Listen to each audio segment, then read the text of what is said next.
This is me, Philemon Tom. I want to talk about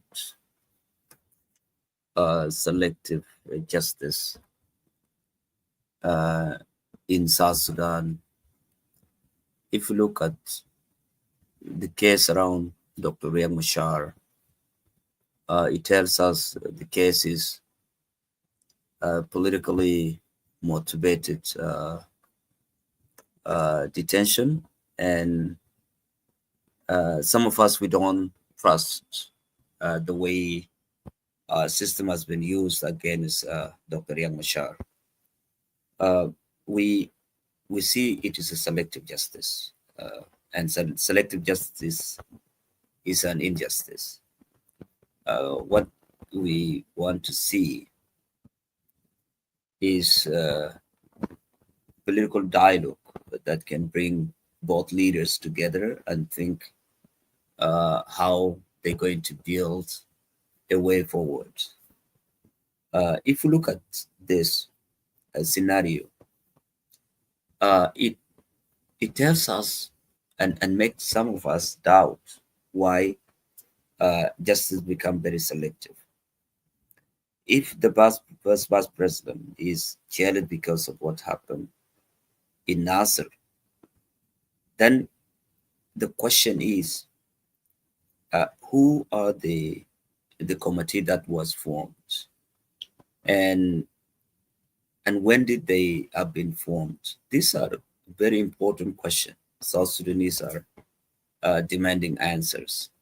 And when did the committee conducted the investigation, so that the Minister of Justice comes and announce to the people of South Sudan that these are the charges against the first vice president?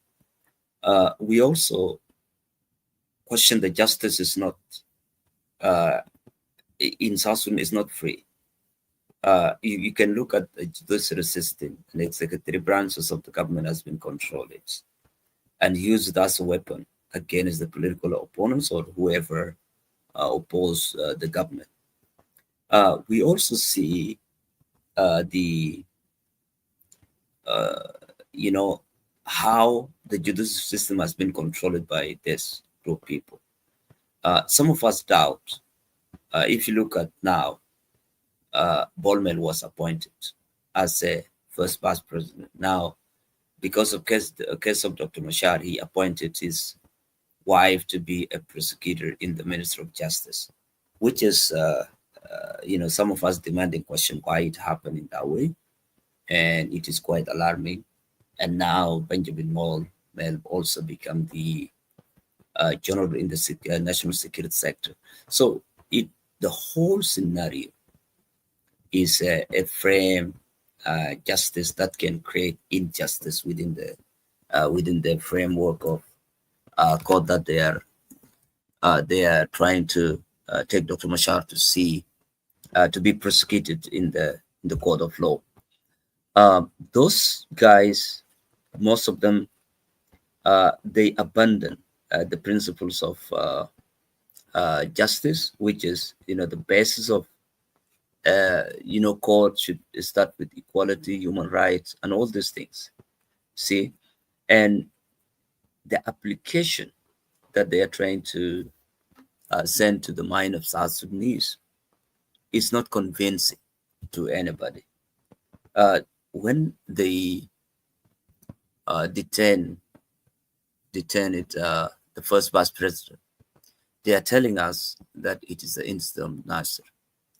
So Nasser incident, it should be dealt separately with this conspiracy that was done by the government of South Sudan against the past president.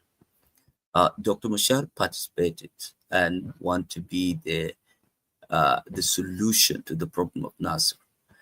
Unfortunately, the government exaggerated and conspired against the process that Dr. Mashar want to be a solutions.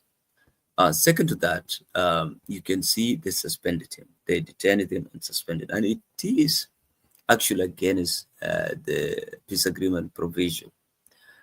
In the peace agreement, both parties have equal power. And the reason we are saying that both parties have the equal power, it is chapter one. Chapter one will be triggered, and then chapter one will tell us, the distribution of power based on the ratio and portfolio that was given by the RCs. So now, if the government or SPLM in the IG detain Dr. Mashar and then allege to suspend him, then it is against the peace agreement.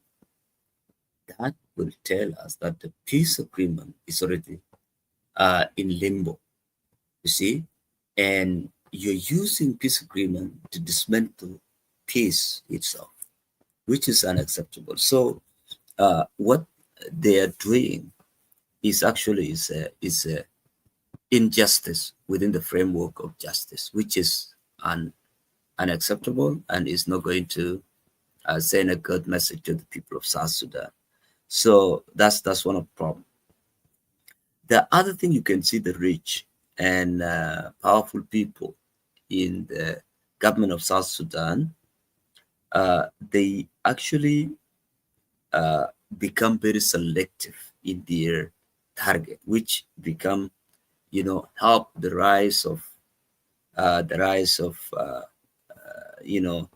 selective justice, which is, if you look in the government of South Sudan, those guys, they actually not working for the interests of South Sudanese. South Sudanese are suffering. You can see there's no food, there's no shelters, children are not going to school, no hospitals, and broad infrastructure, leave alone clean water.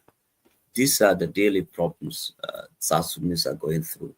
So for Salva Kiir and his cartels in Juba, they think leading countries in that way it will be a solution to South Sudanese.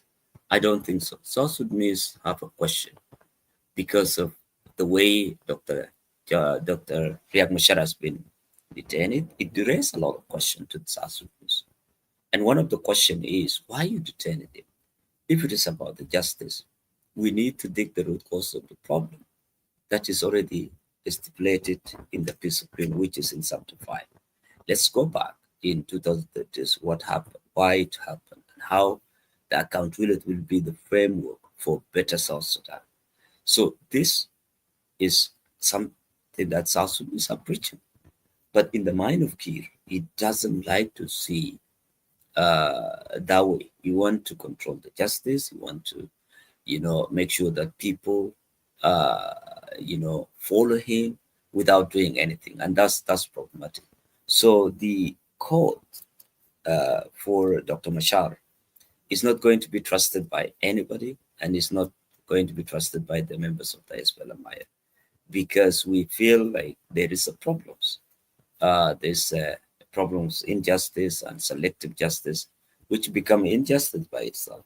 So in order for South Sudan to come out from this situation, we need leaders as to dialogue in a very good, conducive environment for all the parties to express their grievances without intimidation, because what is happening in Juba is a control.